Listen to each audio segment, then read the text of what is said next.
मेरे प्यारे बच्चों नमस्कार। आज हम आपके लिए लेके आए हैं बिहार बोर्ड द्वारा जारी किए गए जीव विज्ञान के मॉडल प्रश्नों का हल।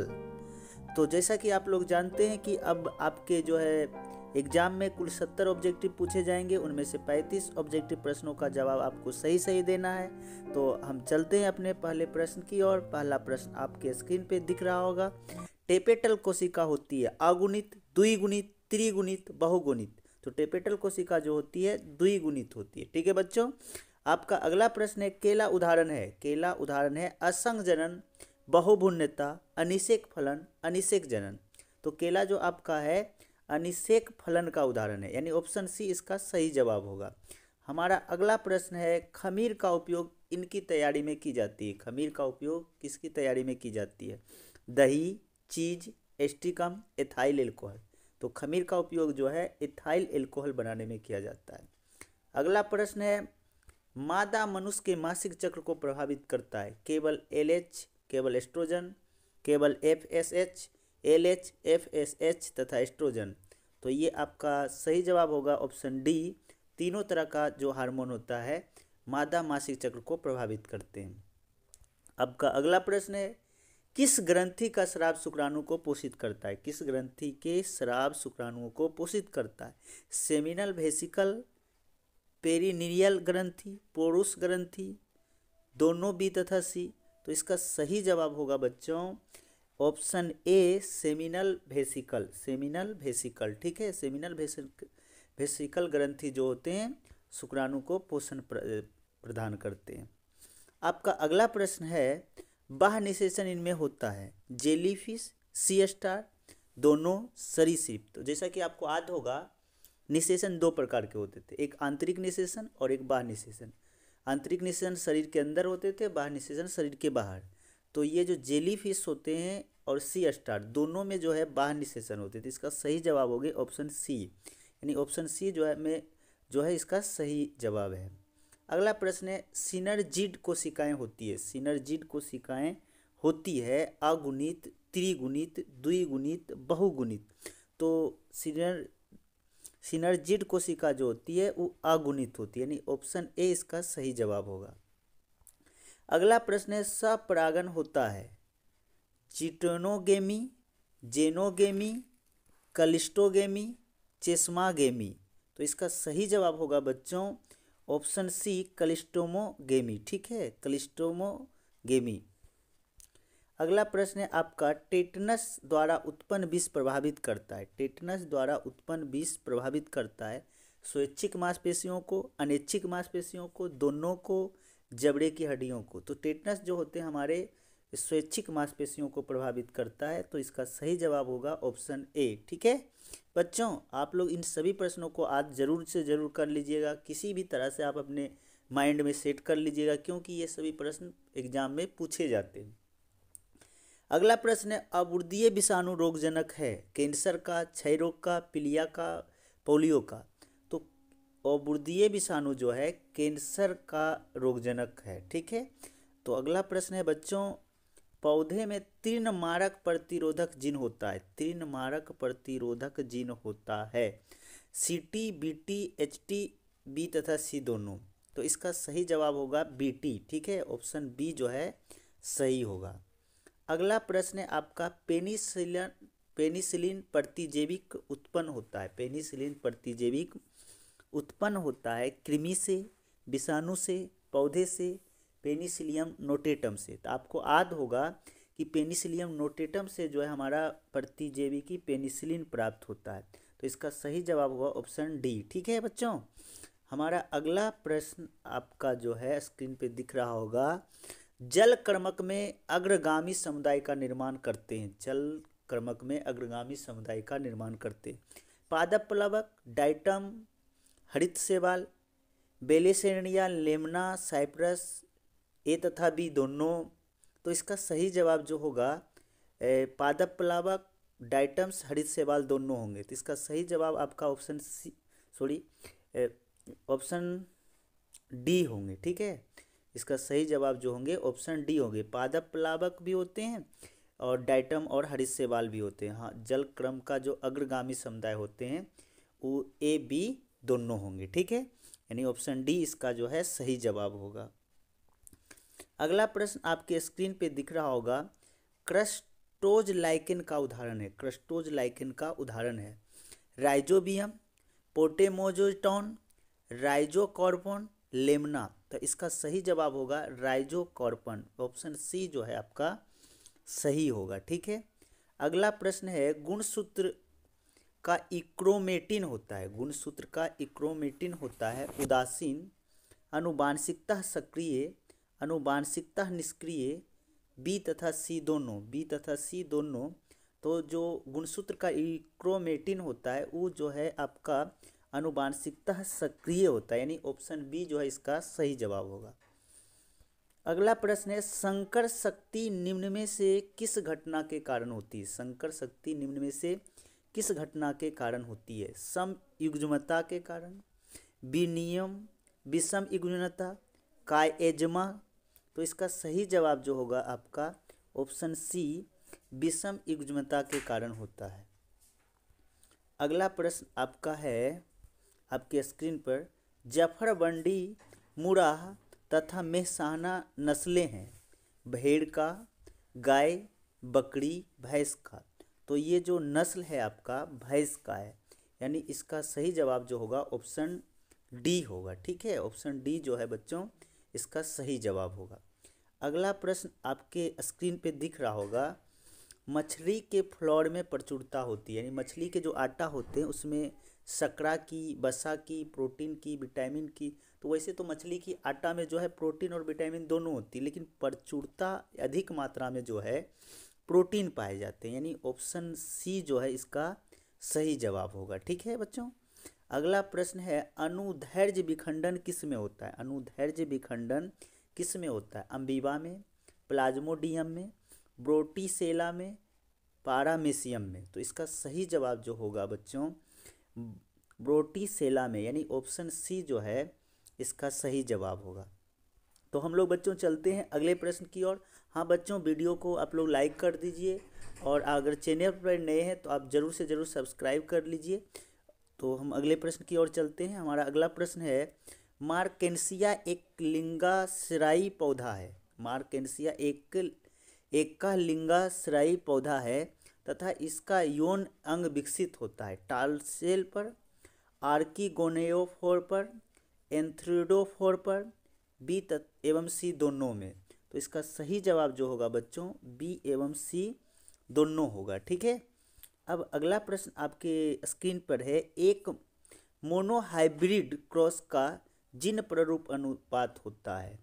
यानी याद कीजिए मेंडल का जो प्रथम एकल संकर क्रॉस था उसमें जिन प्ररूप अनुपात कितना था। तो इसका जो है सही जवाब होगा बच्चों 1:2:1, यानी इसका सही जवाब होगा ऑप्शन डी। ठीक है।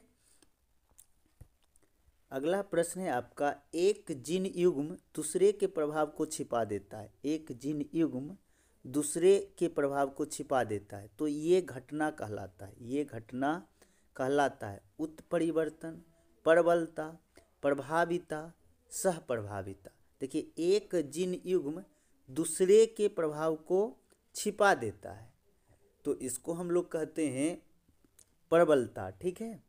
ये जो सही इसका जवाब होगा ऑप्शन बी प्रबलता होगा। ठीक है।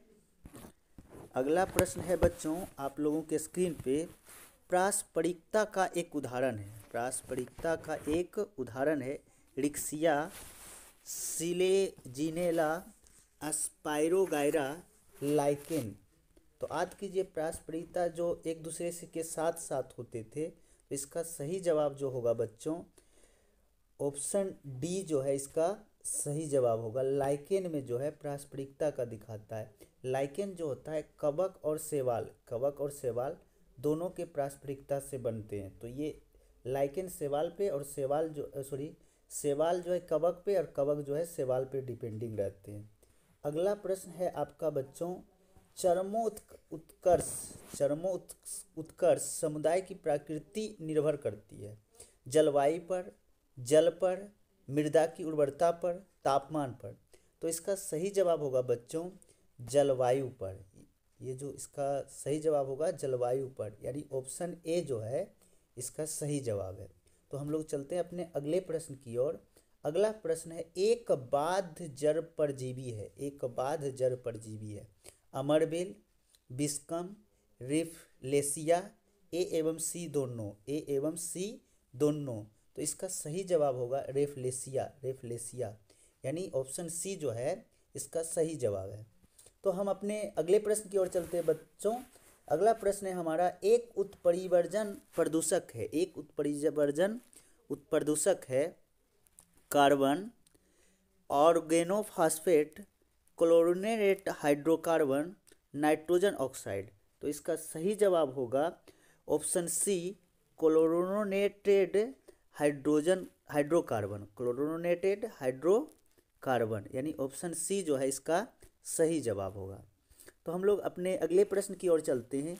एक अजैव निम्नीकरणीय प्रदूषक है, एक अजैव निम्नीकरणीय प्रदूषक है।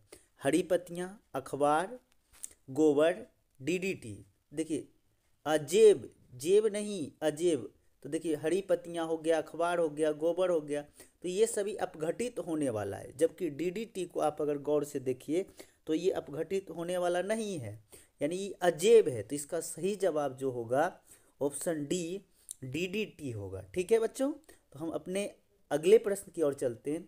शुक्राणुओं का विकास कहाँ होता है, शुक्राणुओं का विकास कहाँ होता है? शुक्रवाहिनी में, शुक्राणु नलिकाओं में, प्रोस्टेट ग्रंथि में, अंतराली कोशिका में। तो इसका सही जवाब जो होगा बच्चों, शुक्राणु नलिका में जो है शुक्राणुओं का विकास होता है, यानी ऑप्शन बी जो है इसका सही जवाब होगा।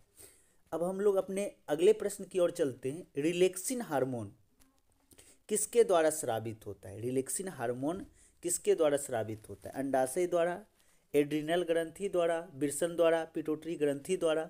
तो ये रिलैक्सिन हार्मोन जो होते हैं अंडाशय द्वारा स्रावित होते हैं, यानी ऑप्शन ए जो है आपका सही जवाब होगा। ठीक है, हम लोग अपने अगले प्रश्न की ओर चलते हैं। ग्रेस्टेरुला, ग्रेस्टेरुला में एक छिद्र होता है जो कहलाता है जूस्पोर, जूस्पोर, ब्लास्टोस्पोर, ब्लास्टोपोर, एपेलाइनोस्पोर, उस्पोरो। तो इसका सही जवाब होगा ऑप्शन बी, ब्लास्टोपोर। ठीक है, हम अगले प्रश्न की ओर चलते हैं बच्चों। अगला प्रश्न आपके सामने है, मनुष्यों के अग्र अंग तथा पक्षियों के पंख, मनुष्यों के अग्र अंग तथा पक्षियों के पंख होते हैं समरूप अंग, अवशेषी अंग, समजात अंग, समांतर अंग। याद कीजिए, मनुष्यों का जो अग्र अंग होता है यानी हाथ, और पक्षियों का पंख, दोनों जो है किस तरह का अंग है, समरूप अंग या समजात अंग? तो इसका सही जवाब जो होगा बच्चों समजात अंग, यानी ऑप्शन सी जो है इसका सही अंग है, सही जवाब है। तो हम अपने अगले प्रश्न की ओर चलते हैं। मछलियों का काल कहलाता है, मछलियों का काल कहलाता है डेवोनियन, पर्मियन, सिलुरियन, त्रिअसिक। तो मछलियों का काल जो होता है डेवोनियन को कहते हैं, यानी ऑप्शन ए जो है इसका सही जवाब होगा। हम चलते हैं अपने अगले प्रश्न की ओर। अगला प्रश्न है, भ्रूण विकास का नियम किसके द्वारा प्रस्तावित किया गया? भ्रूण विकास का नियम किसके द्वारा प्रस्तावित किया गया? मेंडल, मोर्गेन, डार्विन, बॉर्नवेयर। तो इस जो भ्रूण विकास का नियम है ये जो है आपका बॉर्नवेयर द्वारा दिया गया, यानी ऑप्शन डी जो है इसका सही जवाब होगा। ठीक है बच्चों, हम चलते हैं अपने अगले प्रश्न की ओर। देखिए ये सब प्रश्न को आप जरूर से ज़रूर इसका आंसर सहित जो है दिमाग में सेट कीजिएगा, क्योंकि ये कई बार पूछे भी गए हैं। ठीक है, तो ये आने की संभावना ज़्यादा रहती है, तो इसलिए आप आज ज़रूर कर लें। अगला प्रश्न है, उच्च भंडारण प्रोटीन वाला परजीवी पौधा है, उच्च भंडारण प्रोटीन वाला परजीवी पौधा है टमाटर, आलू, मक्का, चावल। तो देखिए इसका सही जवाब जो होगा ऑप्शन बी होगा, यानी आलू जो है उच्च भंडारण प्रोटीन वाला पौधा है। ठीक है, ये आप लोग याद रखिएगा। अगला प्रश्न है, डीएनए का 70 डिग्री सेल्सियस पर पिघलना किस बंधन के टूटने के कारण होता है? याद कीजिए डीएनए के अंदर 3-4 बंधन होते थे, तो किस बंधन के जो है पिघलने से जो है ये टूटने का कारण होता है? डीएनए का जो 70 डिग्री सेल्सियस पर जब पिघलता है तो किस बंधन के टूटने का कारण ऐसा होता है? हाइड्रोजन बंधन, फास्फोडाइस्टर बंधन, डाइसल्फाइड बंधन या ग्लाइकोसिडिक बंधन? तो इसका सही जवाब होगा बच्चों हाइड्रोजन बंधन। हाइड्रोजन बंधन के टूटने से जो है ये बंधन के टूटने के कारण जो है डीएनए पिघलता है। तो जैसे देखिए 70 ऑब्जेक्टिव टोटल ये मॉडल सेट में दे रखा है बिहार बोर्ड द्वारा जो जारी ये मॉडल सेट है। पर अगर हम एक साथ 70 वीडियो को देखें तो ये थोड़ी लंबी हो जाएगी, इसलिए हम लोग ऐसा करते हैं कि आज हम फर्स्ट 35 क्वेश्चन को देख लिए, फिर अगले 35 क्वेश्चन को हम नेक्स्ट दूसरे वीडियो में देखेंगे, ठीक है। तब तक आप इस वीडियो को ज़्यादा से ज़्यादा शेयर कीजिए ताकि आपके ज़्यादा से ज़्यादा दोस्तों को फ़ायदा हो, ज़्यादा से ज़्यादा बच्चे इसका लाभ उठा सके। देखिए ये एक चीज़ हमेशा दिमाग में सेट कर लीजिए, ये सारे के सारे प्रश्न आपके एग्ज़ाम के दृष्टि से एग्ज़ाम में आने की संभावना है, इसलिए इसे आप हल्के में नहीं ले, इसे जो है आप सीरियसली इसको दिमाग में सेट करें, ठीक है। फिर हम मिलते हैं अगले वीडियो के साथ। Thank you.